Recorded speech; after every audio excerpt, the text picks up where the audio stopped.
Hello all, welcome. My name is Leanne. Thank you for being with us, even though we had to reschedule the event and also the crazy rain I know we all went through today. Tonight it is my pleasure to introduce our Living History program, Meet Rebecca Lukens. So I will tell you a little bit about Rebecca herself first, and then I will introduce Rebecca herself, who will do a question and answer session with all of you.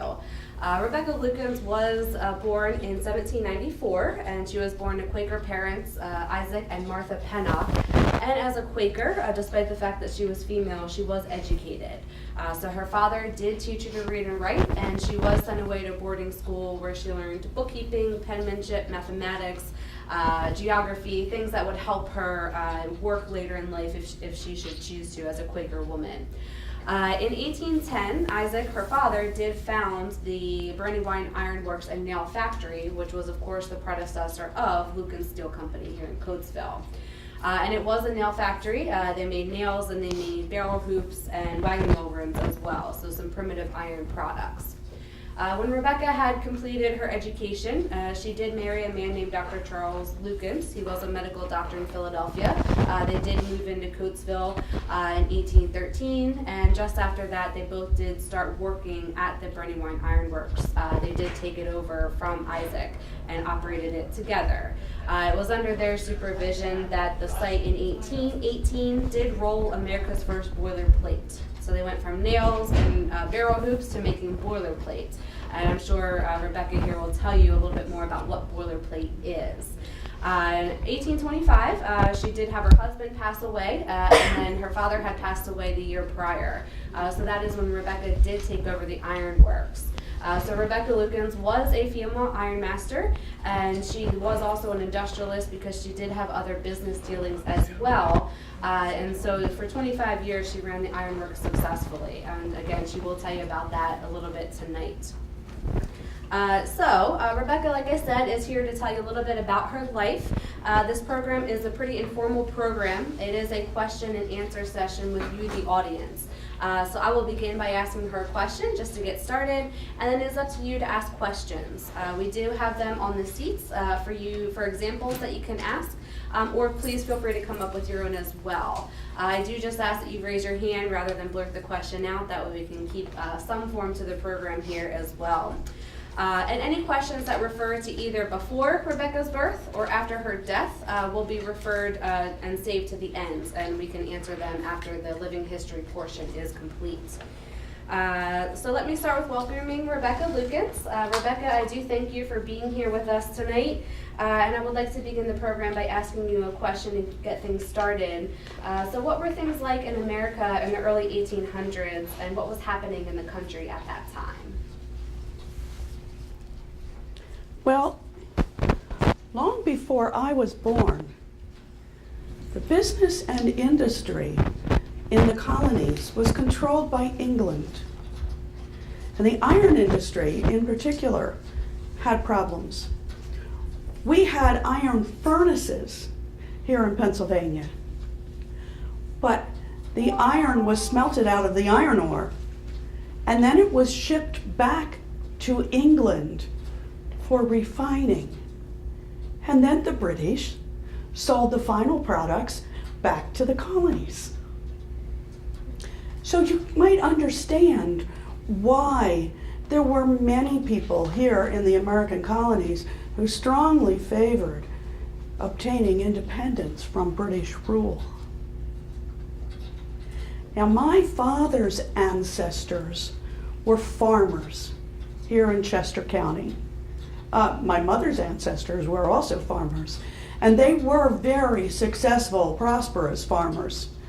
They had large families, and they grew crops and raised cattle enough to not only feed their own families and all of their workers, but they also shipped surpluses into Philadelphia to sell there, and some of their products were even exported. So they were quite busy during the 18th century. A few months before I was born, in 1793, my father opened his first ironworks. Now, my father, Isaac Pennock, was part of a very large Pennock family, and as I said, most of them were farmers. My father chose a different path. He decided to invest in businesses, and he opened his first ironworks in 1793, the Federal Slitting Mill. The second one he opened with a partner in 1810. That was the Brandywine Ironworks and Nail Factory. But my father was really more of an investor. He certainly knew the business well, but he paid others to do the day-to-day operations in both his ironworks and the farms and other properties that he owned. It was a time, once the colonies gained independence, that people here in America had many opportunities to improve their livelihood. And I think my father contributed to that. Now, our family was never poor, was never needy, was never hungry. I grew up, although I didn't realize it in my youth, in a rather ideal family situation. But I could ramble on about my struggles for hours. I'd like to know what you're interested in, so I'd like you to share what you would like to know. Anybody like to ask a question? Okay, what was life like as a daughter of Isaac and Martha Pennock? It was a lovely life. It really was. My parents, Isaac and Martha Pennock, had 8 children altogether, and their firstborn, Mary, was the only one that died in infancy. I was the second in line, so I, of course, became the eldest daughter. And I could, well, my childhood was carefree and happy. I used to say my father was kind and generous, and his affection was fondly lavished on me. I will admit I was my father's favorite. Every innocent amusement was allowed me. Why, with my young friends, I bounded over hill and dale, as wild and joyous and carefree as youth could permit. It was a time, my childhood, when I neither knew nor feared misfortune. Question? What was your relationship like with your mother?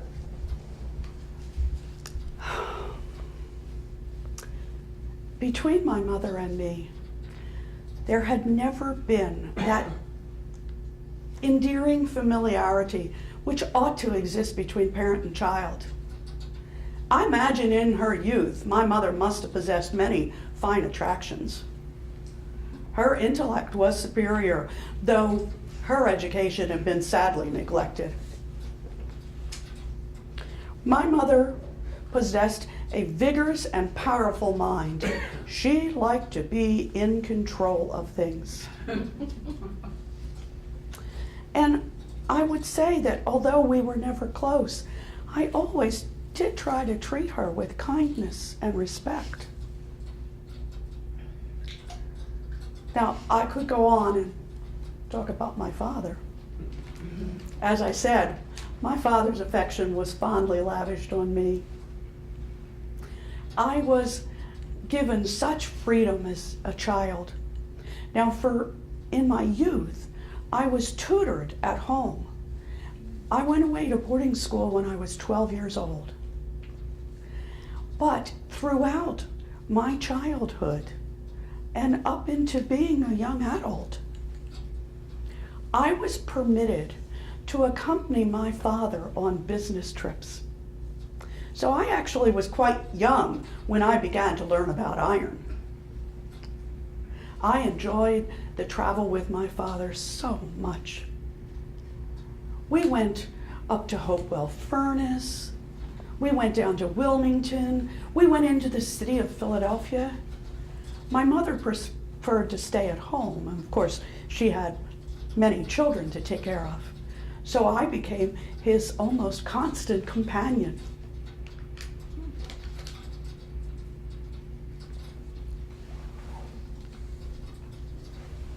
Can you tell us a little bit about your early experiences as an industrialist? Well, let me backtrack a bit on that. Good. Let me tell you how my husband and I, when my husband and I married in 1813, my father persuaded my new husband to leave his medical practice in Philadelphia and join him as a partner in his ironworks. At that time, we were at the Federal Slitting Mill.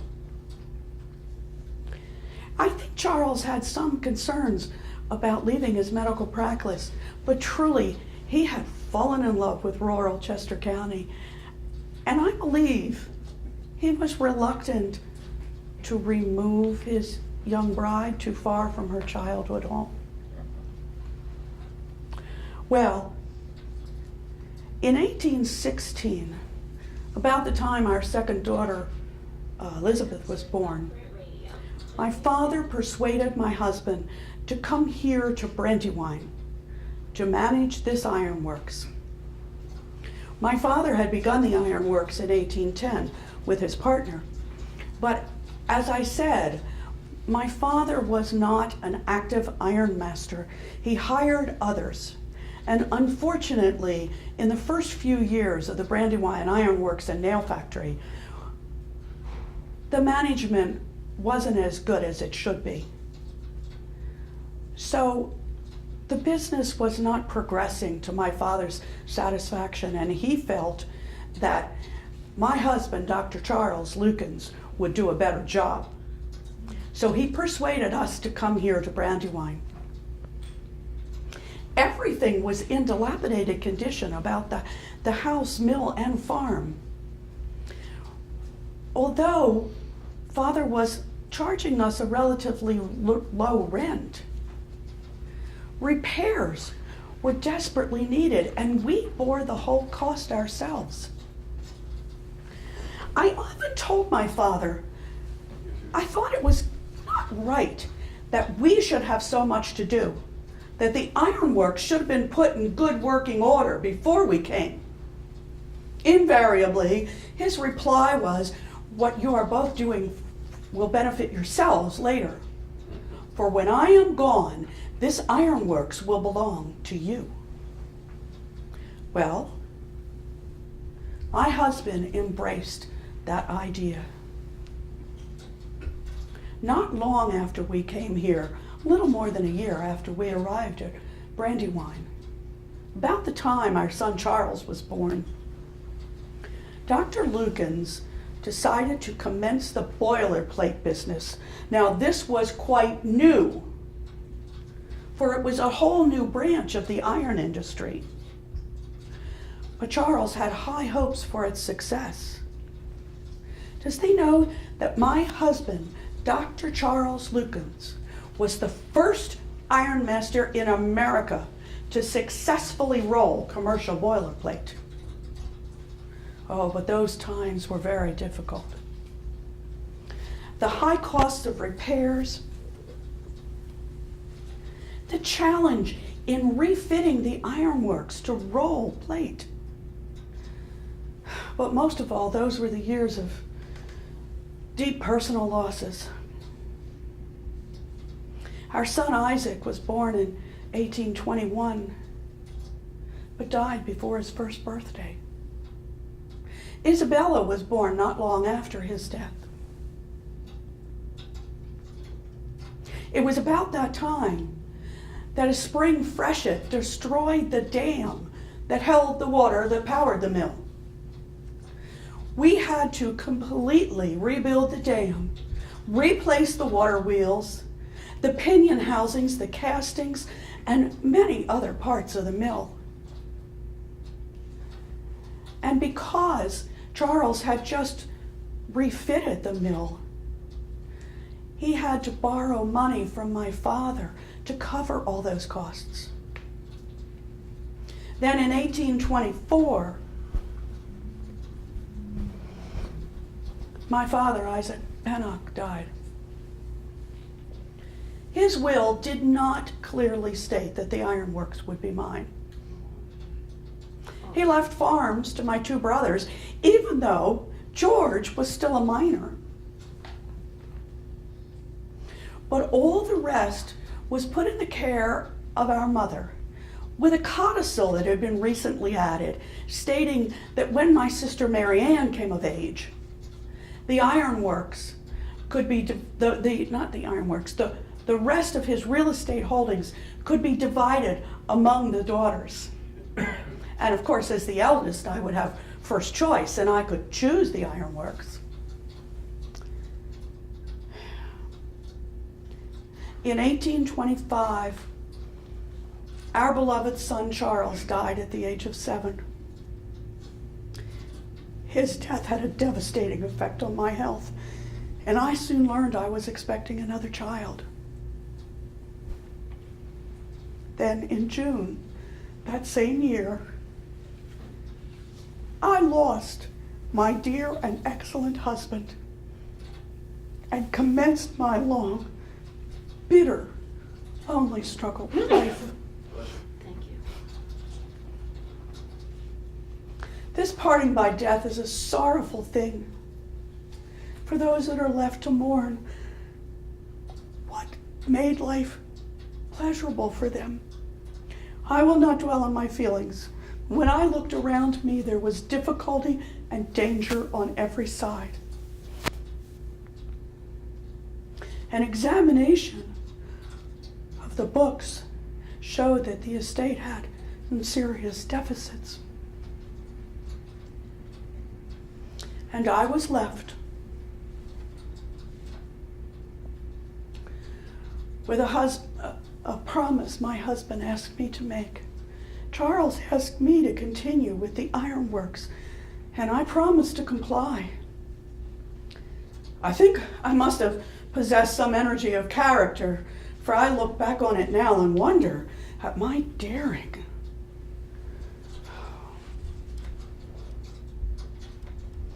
I'm afraid I digressed. No, you're fine.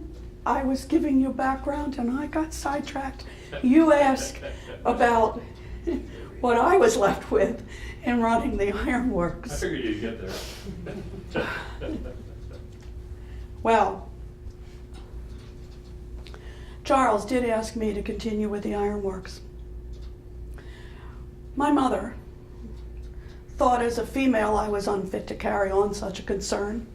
She thought it would be folly for me to remain here. Although she offered no assistance if I left Brandywine with my daughters. I respectfully urged her to understand my position. I had made a promise to my husband. I had to worry about taking care of my 4 daughters. One was born 6 months after Charles died. My dear Charles Anna. She's the only thing that saved that dreadful year. But also, that once my sister Mary Ann came of age, the ironworks would be mine, according to Father's will. My mother then informed me that, as she understood the will, it was up to her to decide when the properties might be divided. And she then asked that I repay the full of the loan, the claim that my father's estate had against my husband.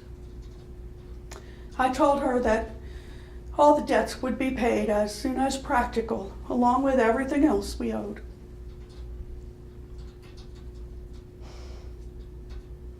Necessity is a stern taskmistress, and my every want gave me courage. And I had my 4 beautiful daughters to take care of. I also feel that I had an advantage because during the 12 years of wedded bliss, My husband Charles and I were full partners in everything. He, of course, delighted in the children and in hearing about everything that went on during our days.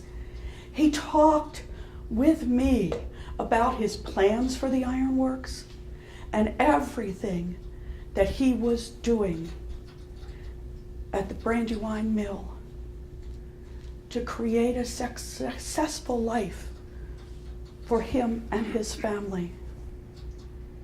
So I knew what was involved in running the ironworks. I had help because when my husband died, his younger brother Solomon came to my rescue. He immediately took over managing the day-to-day operations of the ironworks and persuaded our skilled ironworkers to stay. You know, they, of course, had concerns, had worries when their ironmaster dies as to what was going to happen. Was the business going to close down? Were they actually going to be working for a woman? Solomon was most helpful in taking care of those things. He also served as a mediator with members of my family. My greatest challenge to the ironworks was, in fact, dealing with my family, my mother, and other Pennock relatives who thought that it was wrong for me to be running the ironworks and were only too happy to offer to take over themselves. Solomon took care of those contacts and saw that I was free to run the ironworks. Now, what did I have to do? Well, I had to deal with customers and suppliers. I was fortunate that some of my local suppliers of the boilerplate blooms that we needed to roll into the boilerplate were made at Hibernia Forge under Charles Brooke, and the Dallins Forge, John Dallin. Both of those men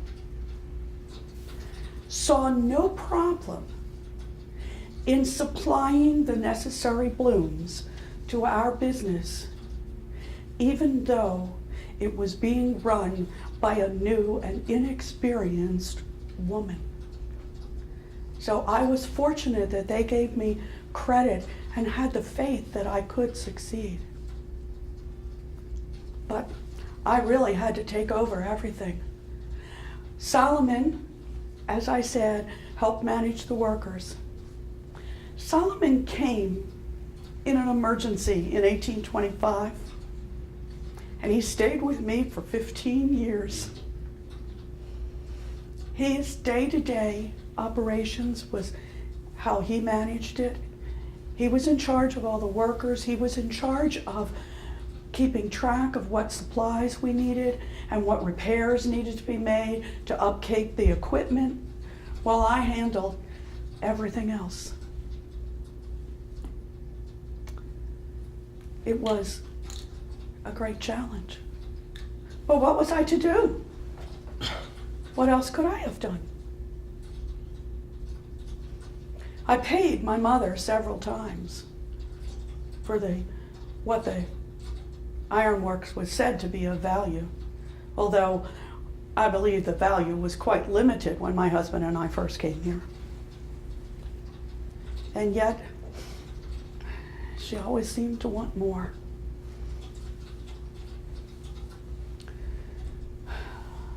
Can I go back, because I'm always interested, how did you meet your husband?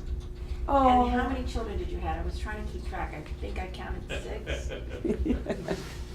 I had 6 children, yes, and I would be you delighted. lost both? I would be delighted to tell you about how I met my husband. Let me go back a bit. As I said, I was 12 when I went away to boarding school, and that opened a whole new world for me.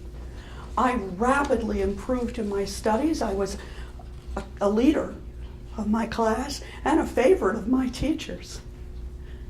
For 6 years, I enjoyed the world of education. It was delightful. And you might say, 6 years. Most people, even the Quakers, completed their education at about 15 or 16 years old. But I requested, and my father indulged, that I do 2 years of advanced studies. I studied under a schoolmaster in Wilmington, and during those years, I studied literature, math, chemistry, French, Greek, philosophy. Oh, it was a joyful time. I was 18 years old when I finally returned home after my final school year. My mother was most anxious that I assist her with the other children in the family and learn the duties of family. My baby brother George was put under my care at that time. He was a joy back then. But after a short while at home that year, I prepared to attend my father on a business trip to Philadelphia. The visit to the city was a delightful one. During my stay there, a friend of my mother's, Mrs. W., paid a call and introduced me to her companion, a young doctor named Charles Lukens. The doctor was above the common height. An air of grace and dignity were blended into his form. His hair was the deepest shade of black, his eyes hazel, his other features manly and markedly handsome. After they made their departure, my thoughts involuntarily returned to the conversation with the physician with an interest that I could not really, at that time, clearly explain. That spring gave way to early summer, and nature wore her gayest garb. I recall it was a beautiful sunny day. I was sitting by the window. I had just put down Scott's fascinating Lady of the Lake, which had claimed my attention for some time. I was enjoying a beautiful sunset and so lost in my own reverie, I didn't hear approaching footsteps until Mrs. W. startled me with her greeting. Her husband and Dr. Lukens were with her. The next few days were given to the duties of hospitality. In the evenings, we often walked along the stream that traversed our property, and whether by accident or intent, I always found Dr. Lukens by my side. At length, he asked to speak with me in private. "My dear Rebecca," said he, "I must leave first thing in the morning. I have neglected my medical practice for too long. But may I ask, will I be remembered in thy thoughts? Say then, dear Rebecca, might I hope to win thy love?" Surprise, shyness, and diffidence at first kept me silent. But a lengthy conversation followed. And after all was discussed, all explained, our plighted faith freely exchanged. Later, in the privacy of my chamber, I gave way to tears of joy. My heart beat with a painful quickness, for I was happy. I, the happiest of happy. Dr. Lukens and I were wed at Fallowfield Meeting on March 25th, 1813. A great joy came to us in August 1814 with the birth of our first child, Martha. Martha has been a joy. Elizabeth was born in 1816. Charles in 1818. As I mentioned before, Isaac was born in 1821, but died before his first birthday. Isabella was born in 1822. And in December 1825, my last child, my dear Charles Anna, was born months after her father passed away. So I have 6 children, 4 surviving daughters. But in 1832, Elizabeth died of scarlet fever at the age of 15.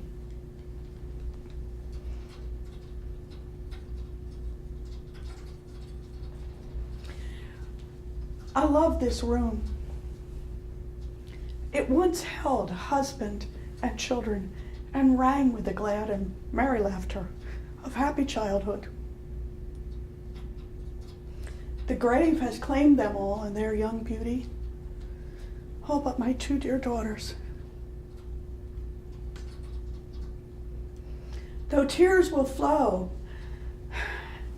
at the memories my fancy presents me, I love to linger even amid the wreck of my buried joys and remember those times long gone.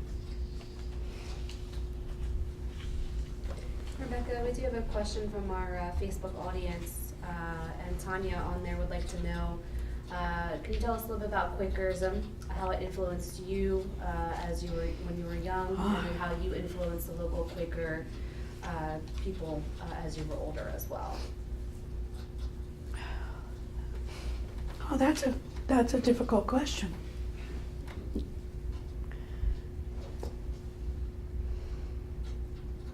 As a member of the Society of Friends, we are taught that we have a personal relationship with God. A little bit of our God resides inside us to guide us by an inner light. I certainly have tried to follow those Quaker beliefs all my life. In business, and certainly Charles did this also, we follow the Book of Discipline. The Quaker Book of Discipline offers guidelines for dealing with other people in business and in the community. Quakers believe in attempting in a peaceful way to reach a consensus when there are differences of opinion. We discuss things and try to work it out so that we find a way where everyone can be satisfied with the results of what we do. Quakers are very reluctant, therefore, to go to court. So in my business dealings, I have tried to use my Quaker principles in dealing with such. So for example, in the 1830s, actually, the whole country experienced a serious recession, and many businesses just closed down. It was bad enough that I actually stopped manufacturing for a while because I had built up a supply of plates and no one was buying. It was at that time that my new neighbors to the north challenged my rights to the dam that powered the ironworks and had for more than 25 years. But following my Quaker principles, I settled with them out of court. Solomon handled most of the negotiations, of course, but My way of settling that dispute was to not only pay them for the damages that they claimed to their property, but I also lowered the dam level. For when we had built a whole new mill years before, we had raised the level of the dam, and unfortunately, during the time we raised the dam, we were in a drought of a few years. Well, once the drought recovered, of course, my raised dam was holding the water that was infringing on the property to the north. I ended up lowering the dam and paying them for damages and paying Solomon for handling it all too. In 1827, the Quakers of the Philadelphia Yearly Meeting experienced what we called a great schism. The Orthodox and Hicksites could not reach a consensus. And for me, locally, the effect was great, because Solomon and I were among the Fallowfield members who were Orthodox. But the majority of the Fallowfield members of the Society of Friends were Hicksite. And they actually locked us out of the meeting house.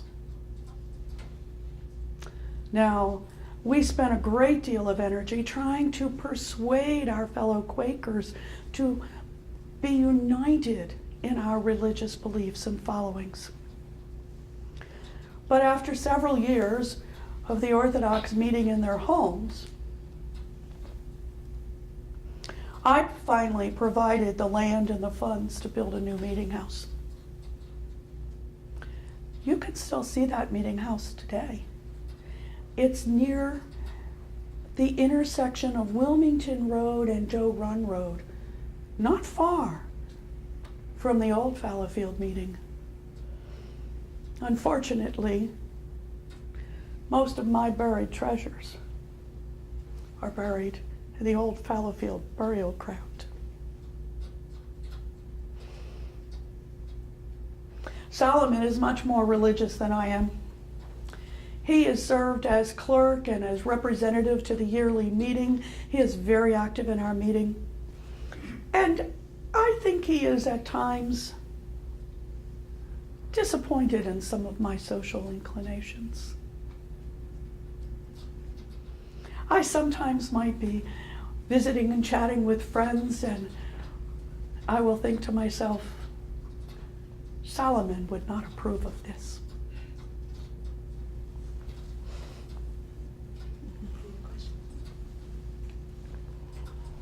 What other businesses did you own? Well, when we first came here, of course, there are businesses that are considered auxiliary to an ironworks, but quite a necessity. So when Charles was in charge of the Brandywine Ironworks, we had our own blacksmith. The blacksmith shop was responsible for making any of the tools we needed and also maintaining some of the equipment. We had teamsters and livery, because of course we needed to deliver our wagons and our products, and in those days delivery of iron products was by horse and wagon. So as you might imagine, it limited how far we could go, how big our market would be, and iron is quite heavy. So it limited how much a wagon could cover. And Charles, very early on when we took over the management of Brandywine, decided that it was economically in our best interest to have our own teams and horses and wagons. So of course we also had the livery. We had to have the stables where the horses and mule teams were cared for. So those were auxiliary businesses. Now,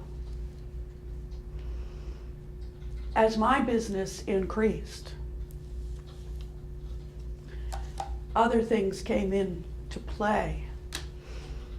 In the early 1830s, the Pennsylvania legislature had authorized the construction of the Philadelphia and Columbia Railroad. It was one of America's first railroads, and its impact was great for us.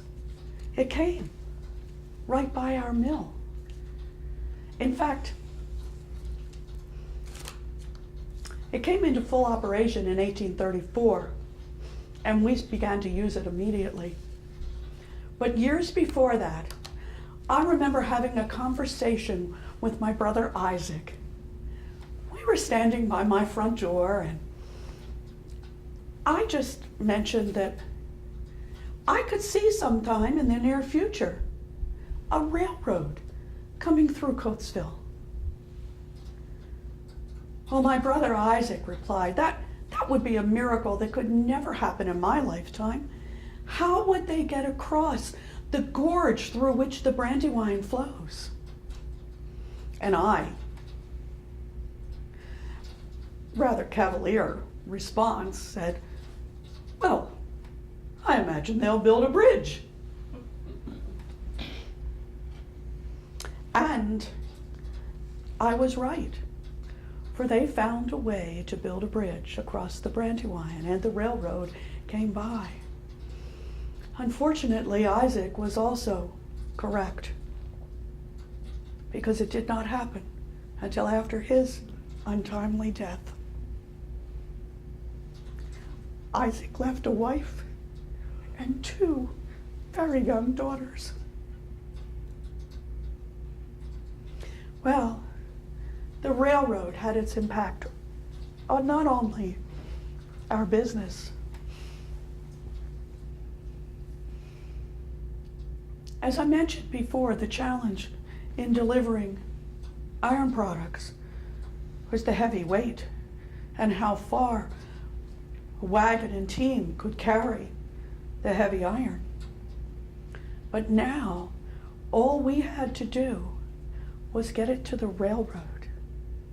This meant that our market increased enormously. Before that, our market couldn't go further than Philadelphia or Wilmington at the farthest. But now, the train could carry our iron products to Philadelphia, and from there, it could go by ship or other trains to New York, Boston, Wilmington, Baltimore, Washington. We had markets as far away as New Orleans. But the railroad had another impact on us, as you all might realize. Train engines were powered by steam boilers. So the railroad companies also became our customers for years and years and years. We provided boilerplate to construct the boilers to power the train engines. So the railroad had a big impact on us, and as our business grew, we found that we needed to have a depot, we needed to have a warehouse. We actually eventually created a spur line, the railroad, so that our iron could go by railroad up to connect to the main Philadelphia-Columbia line. And that railroad is still in use today.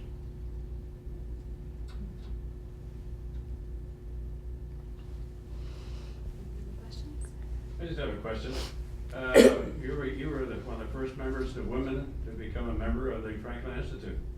Do you have any information on that? Yeah, I do not have much information on that. I am sorry to say. Yes, shortly before I retired,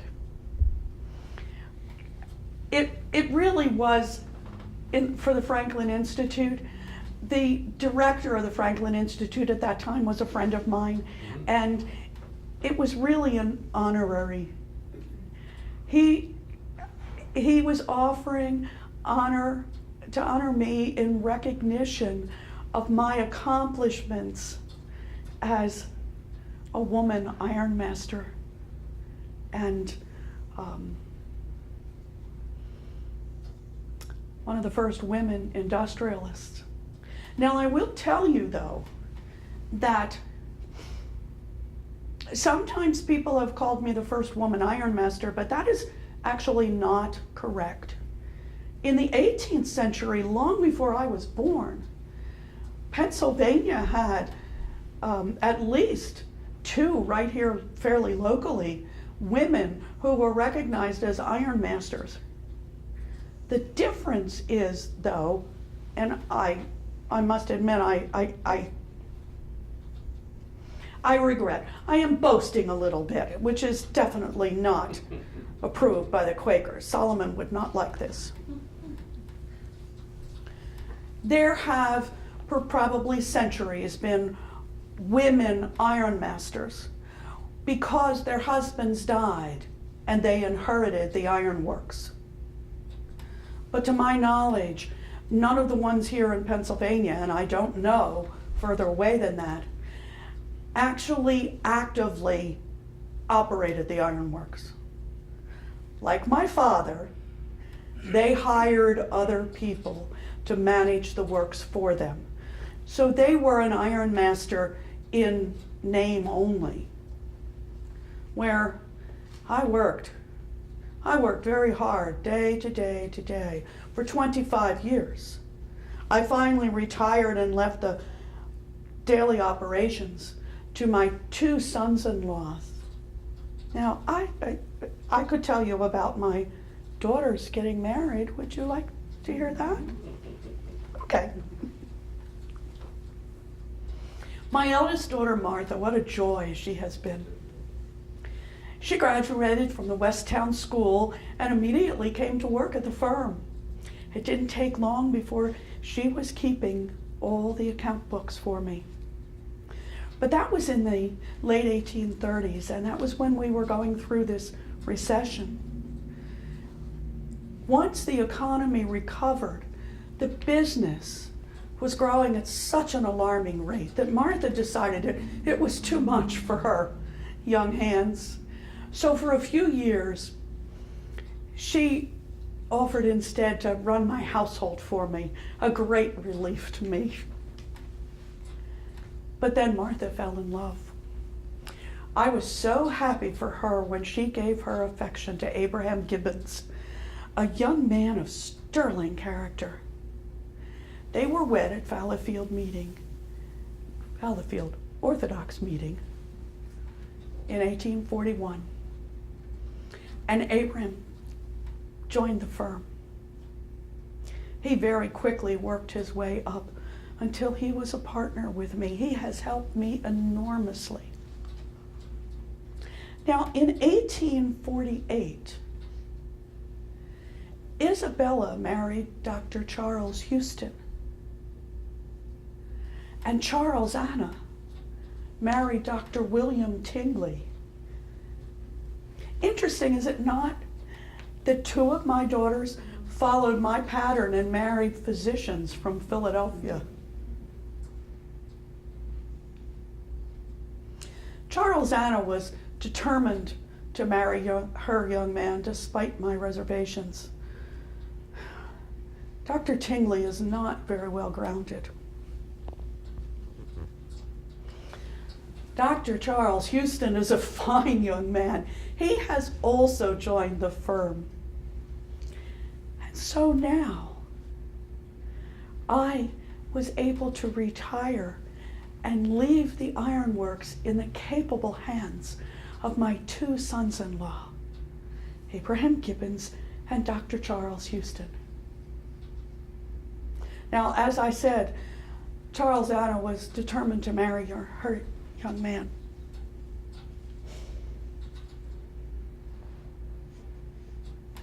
I had not thought to talk about this evening, but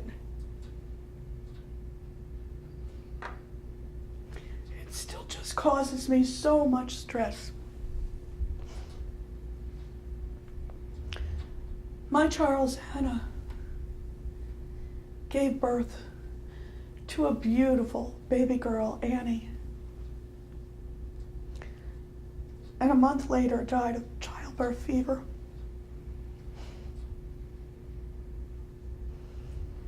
Charles Hannah asked me to care for the baby.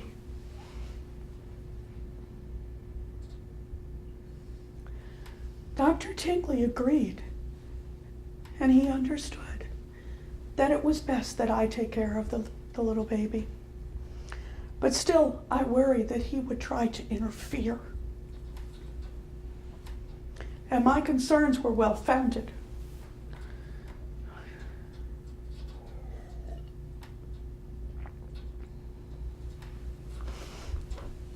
Months after I brought the baby back to my home,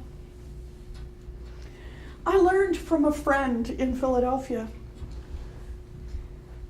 just by chance, that Dr. Tingley had applied to the Orphans Court in Philadelphia seeking full guardianship of his daughter and her estate. Now let me explain some background back then. In 1848, the Pennsylvania legislature passed an inheritance law making it easier for women to inherit. Because before that, if a husband died without a will, as my husband did, male relatives could claim the estate and the woman had no power. But in 1848, Pennsylvania legislature passed a law that if someone died without a will, the estate was to be divided as so. Half went to the surviving spouse, and half was divided among any surviving children. My daughter Charles Anna died without a will, half her estate. And mind you, after all the financial difficulties that I had over the years, you can be sure that my daughters were independently cared for. Half Charles Anna's estate immediately went to Dr. Tingley, and the other half passed to little baby Annie.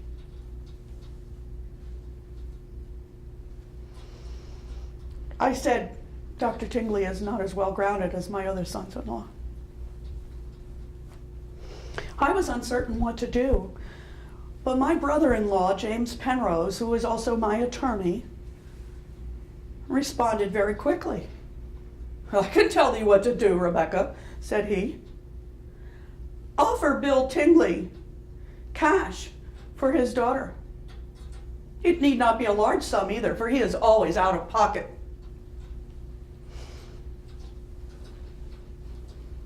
And so it was done.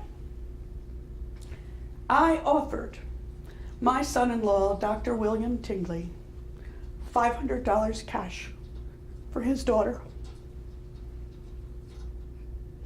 And he accepted it. Would he have done such a thing? Would they? I think not. Still, I worry that he will try to interfere. We agreed that he had visitation rights. He has almost never come to see his daughter. His parents come regularly. Little Annie is with her paternal grandparents right now. What a beautiful child she is. The dark, lustrous eyes of her mother beam at me from her pretty little face. Annie will now be the one to cheer me when I am sad. I tire so easily these days. I really must sit and rest. You did a good job. Prepare for Annie to return. Okay. Well, thank you very much. It was very nice. Good. Yeah. Any last questions for Rebecca? Can I ask one? Please. As a woman coming into a man's world, did it take you a long time to be accepted? I had read today on the internet, if you know what that is, a day in history. The first woman police chief, and I don't remember, in a major city, was happened today. And I thought then that it would be difficult for her, and I wondered how difficult, I mean, we're going back, I know, but I wondered how difficult and how long it took them to accept. Well, it's really hard for me to describe how difficult, because I didn't have a choice. I had to do it. So I just did what I needed to be done. And as I said, my brother-in-law Solomon was a great help. My business associates, for the most part, seemed willing to give me a chance. Now I know there have been and probably always will be those men who think that they should be making the decisions, that women should not be making business decisions. And I'm sure there have been and always will be those men who truly think a woman's place is in the home, taking care of the children and the household. And in my time, I have met a few of them.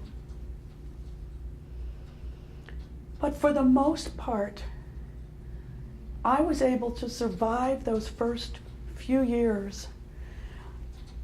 And I guess once the business continued to succeed and grow, the businessmen that I dealt with recognized that I was capable of doing it. So I had many businessmen around here that always treated me with respect. Congratulations to you. Oh, I was fortunate. What year did your mother die? Oh, there's another story too. My mother, Martha Pennog, died in 1844. She had been a widow for 20 years. What a shock I had when I learned that my brother George was the primary beneficiary of Mother's estate. George, who has squandered his own assets and come to Mother time and again for assistance. I think it would have broken her heart if she had known and believed the truth about George's actions. And now George is challenging my rights to the Brandywine Ironworks once again. George claims that I received advancements from our father's estate, left in our mother's care for the benefit of all the children. And not following the Quaker Book of Discipline, George is taking me to court,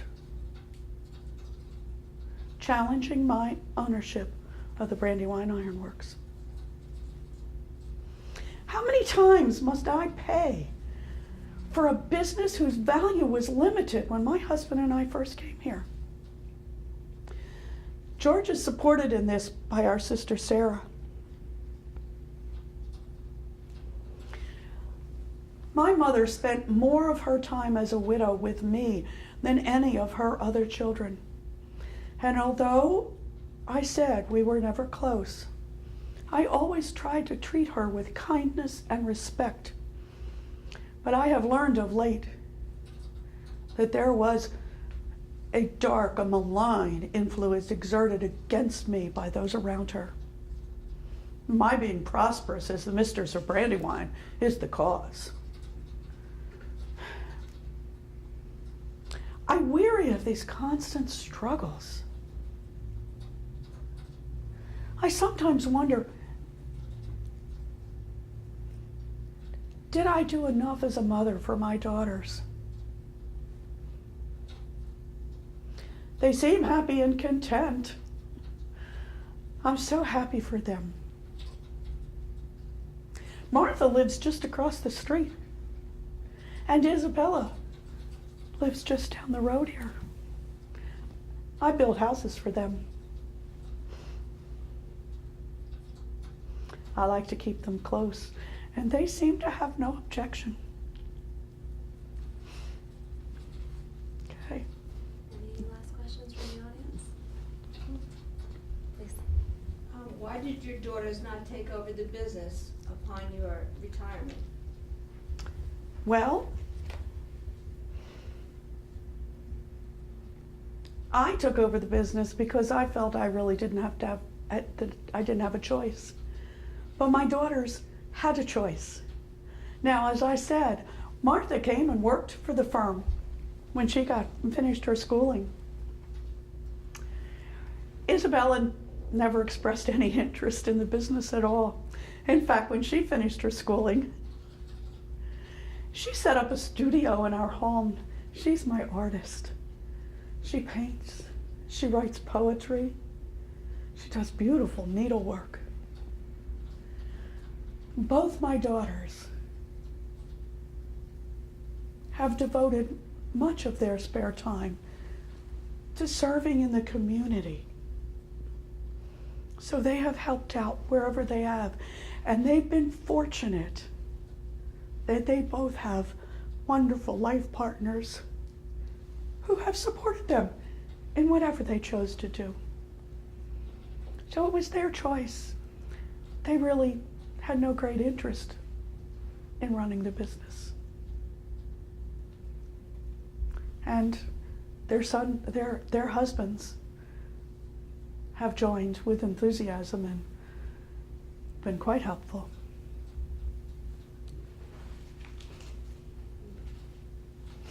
When you had your business slump in 1830 and you weren't producing any more plate, what did you do with all your employees? Well, that's an excellent question, actually. The recession was in 1837, and it was throughout the nation. And many businesses, as I said, closed down. But I had a very successful business with several skilled ironworkers. I didn't want to lose them. If we close down the business, then they're going to have to go find work somewhere else.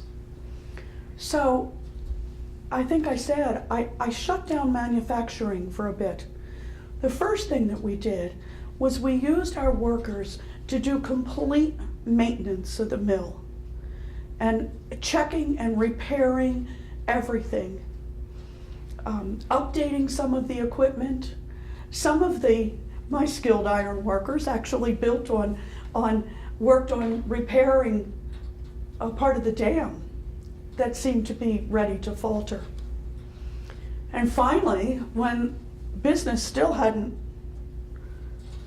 reopened, I put my workers to work on our farm.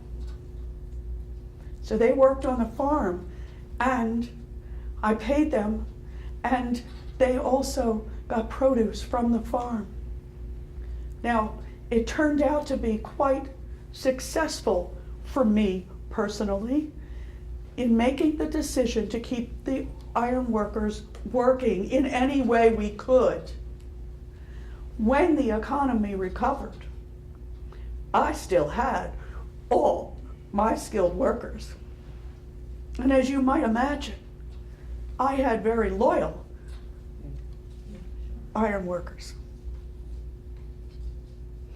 And our business has ended up having generations of workers work here. They continued on when my sons-in-laws took over the business. So I could say it was a selfish decision on my part. But it was beneficial because once the economy recovered, our business just expanded enormously in a very short time. And any of the people that had shut down had to take the time to hire workers again, to get started again, to establish their credit again. So it was very advantageous for me and my workers. Anything else? How about the last question about my secret? Sure. Okay, so we'll end with the last question about, can you tell us something special about yourself that history does not often know? And can you close with some closing remarks as well? Please, Rebecca. Okay. Something that most people don't know. I love books. You know, once I went away to boarding school at the age of 12, I was exposed to a wonderful library, and I fell in love with books. Stories of Holtzman and Lewis were of great interest. Shakespeare awoke the noblest feelings in my heart.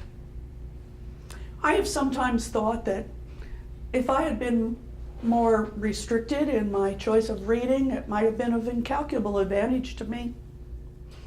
But I had no one back then to guide me or suggest what things might not be appropriate. So I must admit that I have devoted a lifetime to reading everything that falls in my path. Solomon, again, does not always approve of some of my choices, but I read everything. The poetry and novels of Walter Scott are particular favorites of mine. Anything else you'd like to leave us with?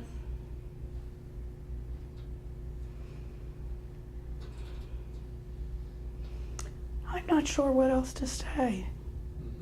I've had many struggles in my life, but I've had a successful business. I've had close relationships with many people. I'm very close to my sisters Martha and Mary Ann. Martha's married to Dr. Moses Coates, the family for whose Coatesville is named.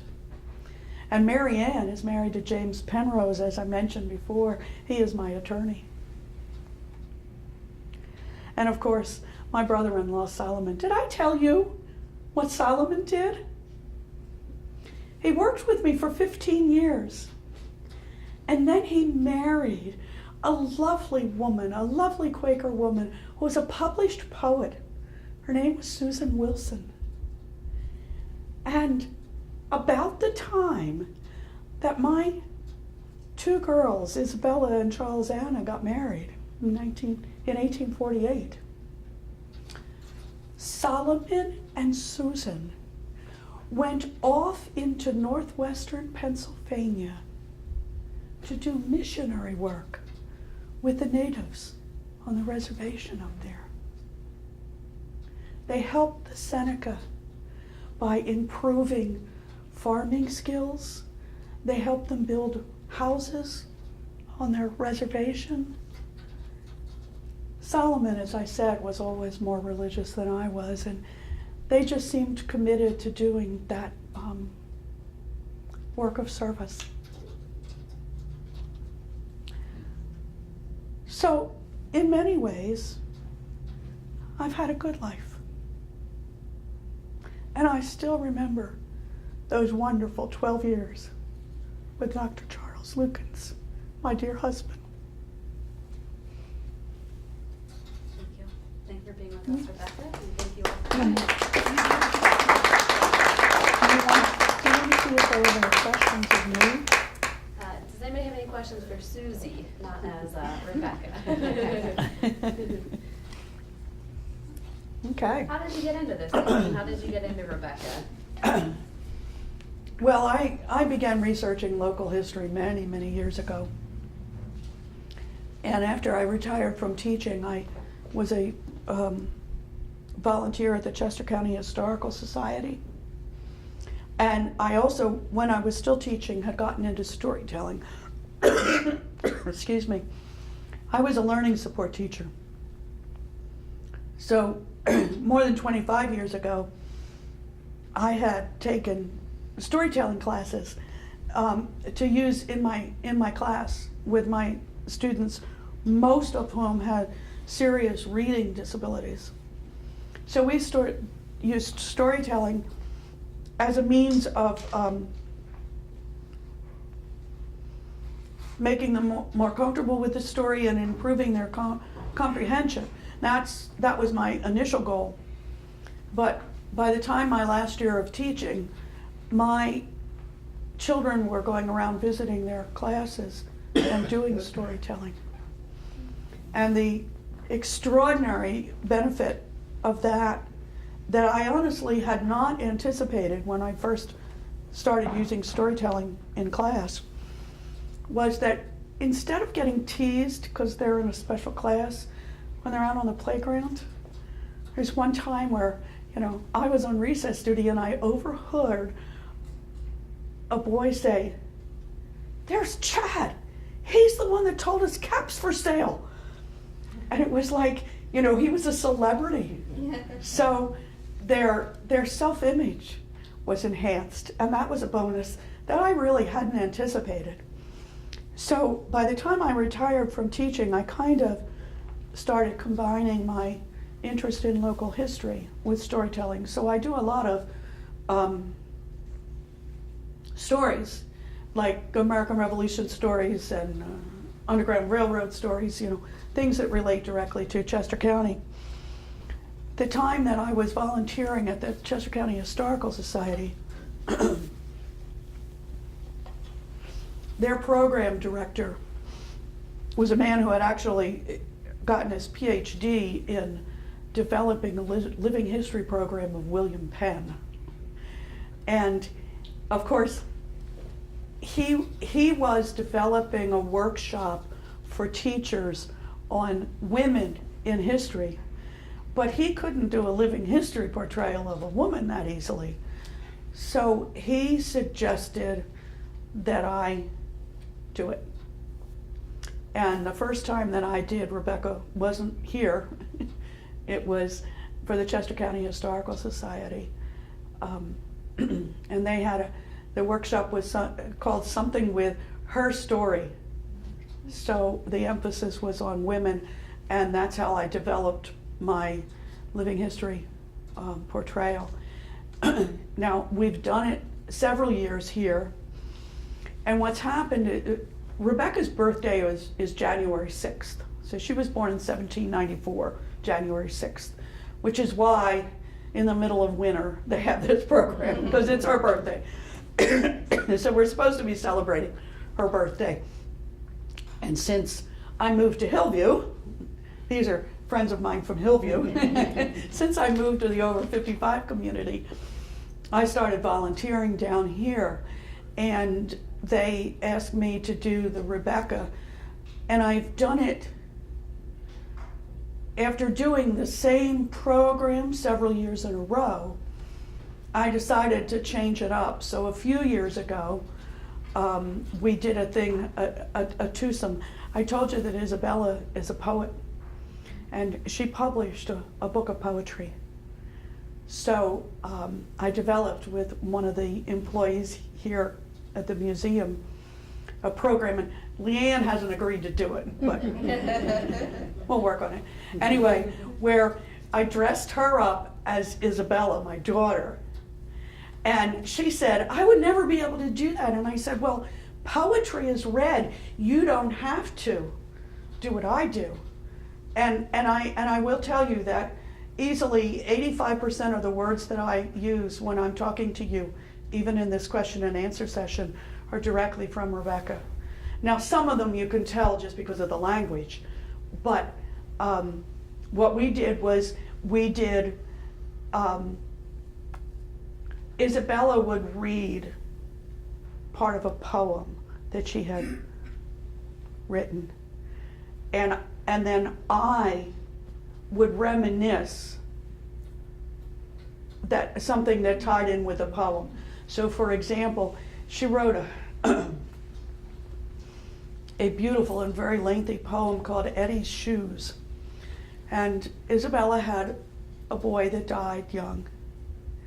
And she writes this, he wasn't named Eddie, she used a different name. But she writes this beautiful poem about how Eddie got a new pair of shoes. And he spends the time hopping up and down the steps and, going on the floor where he can tap his feet, and it's all in a lovely poem. So she read like 3 verses of the poem, and then I talked about how in the early 19th century, there were so many times where children died young. They died from illnesses that we don't even really think about today. Scarlet fever, diphtheria. We don't think about that, partly because we have vaccines that protect us from them. But, so we did that back and forth little program. And then last year, again, we wanted to, so then I went back to the regular program, and then last year, Leanne and I talked about, trying to figure out a way just to change it up. So we decided that if we put questions in the audience, we could, have you ask questions. Now the challenge for me is that when I'm doing a full program on Rebecca, it's chronological. So I start talking about, I remember my childhood and how my father indulged me, and then I went to school and I loved school, and then, the part about how I met my husband, it's in some kind of order. But this is, when we do it, the question and answer thing, and as an audience, you didn't do it as much as last year. We had, of course, as Leanne invited, you could ask any question at all. We had more questions that weren't from our suggested list. In fact, there was one man that just wanted to catch me on paved roads. He wanted to know when they paved First Avenue. Well, when Rebecca lived here, I'm not even sure it was called First Avenue. And it certainly wasn't paved. It wasn't paved until the early 20th century. So I always said any questions outside of Rebecca's life will be saved till the end. Yes. Thank you very much for coming again. Thank you. Always good to hear you again. This is There are stories I haven't heard Charles before. Lukens Houston III. Oh, wow. And he is the head of the Houston Foundation, which benefits the communities in many, many ways. Thank you, great-great-great-grandmother. Yes, thank you. Yes, Susie, thank you And very they are so loyal. And one time I told his wife Barbara she could probably almost do Rebecca. She's been here so many times. Thank you, Yeah. Susie. Appreciate So- that. And thank you all for coming. Yeah, I think there's still refreshments. Still I refreshments might- if you'd like to, yes. I might go get something to eat. I am going to put my glasses You on. had said about loyal workers. Huh? My Yes. great-grandfather worked here. My grandfather worked here. My father worked here. I worked here. But Well, I didn't want to emphasize it too much because Yeah. as Rebecca, she was just beginning to see the effects of generations, But now, truly, Luken Steel was a company that workers came here and they stayed forever, and their sons came and worked, and it's an indication of just what a good company it was. And I think that was true up until when they were bought out by Bethlehem. But of course, there's not as many workers. But now this is one thing that I didn't tell you. This steel mill that's still in operation is the oldest continuously operating ironworks in America. And a lot of it has to do with the fact that Rebecca was running it. The 25 years that Rebecca was in charge of this ironworks was a time when most of the new processes that eventually became steel were coming into play, and the old 18th century ironworks were closing down. And Rebecca, although she would say she didn't build anything, she says, "I have built a superior mill, though a plain one." And our character for rolling boilerplate stood first in the American market.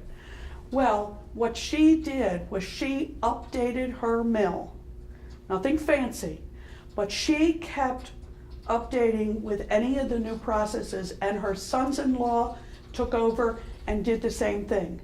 And then eventually, Charles Houston bought out Abraham Gibbons, because Abraham Gibbons by that time went into banking, and he helped establish one of the first national banks here in Chester County.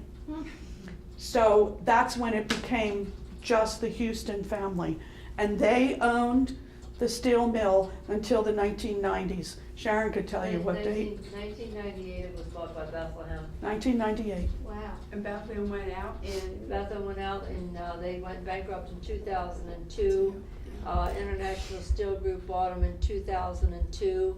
And Mr. Middle bought International Steel out in 2005. And then he merged in 2007 with Arsenal. And And that was a shame. part of the reason that Bethlehem Steel wanted to buy Lukens was because Pension plan. Lukens was doing very well. So they needed Yeah. good parts. Now, it wasn't successful, they went bankrupt anyway, but the Lukens division of Bethlehem Steel was still a viable, successful company. That's why it's still here. And the pension plan. And part of it is that they became a rolling mill that has always dealt in special orders, Specialty product. which means that some of the companies, that they did things that some other companies might not do. So, Luken Steel is in the foundation of the Gateway Arch in St. Louis. Luken Steel is in the Verrazano Narrows Bridge up in New York. Luken Steel is in the new Tappan Zee Bridge, and I'm very sorry that they don't call it the Tappan Zee anymore. They named it something else. They named it for a governor, I think. But, you know, Luken Steel did all of this. Luken Steel, it's not here anymore, but you can see it in the other room. Many, many steel companies had steel in the World Trade Center towers. Many companies participated in that. But when those towers came down, and what you saw was like a skeletal image, it almost looked like the skeleton of an old cathedral kind of thing, that's Luken Steel. So all the rest of it came down, and Luken Steel was still there. It's an incredible company that has done some very, very unusual projects. And I think, well, these guys would probably know, there were some years, they're creating something to a specification. They might not even know where it's gonna go. But certainly when the trees came back here to Coatesville, that was a big deal. And there's a lot of people here in the area that are saying, wow, you know, maybe this company doesn't employ thousands of workers anymore, they employ hundreds, but it is still a very important contribution to the community here as a whole. It's a big deal. I've talked enough. Thank you. Thank Very much. So Rebecca, I have one more question. You lived in the house down there that they're refurbishing? The little stone house. Here? The little stone house was Rebecca's. It's interesting too, it's called Brandywine Mansion. You know, any of us, we're not thinking of a mansion. If you've been to Hibernia, that's a mansion. This is my theory on that. In the early iron industry, there were two names given to the ironmaster's house, which was usually nearby the ironworks. One was the mansion and the other was a big house. So up at Hopewell Furnace, they always called it the big house, but most of them called it a mansion. That was the ironmaster's house. My theory is, if Charles Lukens had lived, he would have built a big, fancy house for his family because it was a sign of success and prestige in the community. He would have built a fancy house for Rebecca and the girls. But he died, and he died young. He was 37 when he died, and Rebecca was 31. So he hadn't gotten to that point yet where his business was enough of a success to do that. Now, Rebecca was content to stay in her house. And she says, I love this room. This house meant a lot to her. But when her daughters got married, she built the big fancy houses for them. So Teresina down the road was Isabella's house, and the VFW across the street was Martha's house. So Whose she house built. was this? This is the executive office building. Oh. This was never a house. Oh, okay. Now, Greystone across the way was a house. That monster that actually looks like it might belong on a college campus, that's because it was designed by architects that did a lot of college buildings. That was built by Rebecca's grandson for his bride. And if you haven't been there, you need to tour that sometime.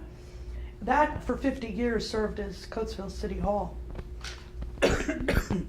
And then they were done with it. It came back to the collection. And I can't get into all of the properties here. If you have any questions on them, ask Sharon, because she knows all of it. And you can tour most of it. Yes. Yeah. Oh, yes. And I strongly recommend, Leanne could tell you, there's two different things for tours. But I strongly recommend the full tour where they will take you into those properties so you can actually see those houses. But they also have special times, like in December, the first Friday in December, there's an open house here. Second. You can come in and see it for Yeah. free. I think sometimes they ask for canned goods. Are they still doing that? Yeah, But, for canned goods, yeah. for the food bank. You can come in and tour, and what they do is they position different people throughout the buildings. So you're free to walk Answer questions. through them Yeah, nice. however you want. That's nice. But the full tour, the full guided tour, which is a volunteer I've done sometimes, the full guided tour, now they actually have what's called the motor house. They acquired those two big brick monsters in the back of the property from the steel company recently, and they've actually opened them up.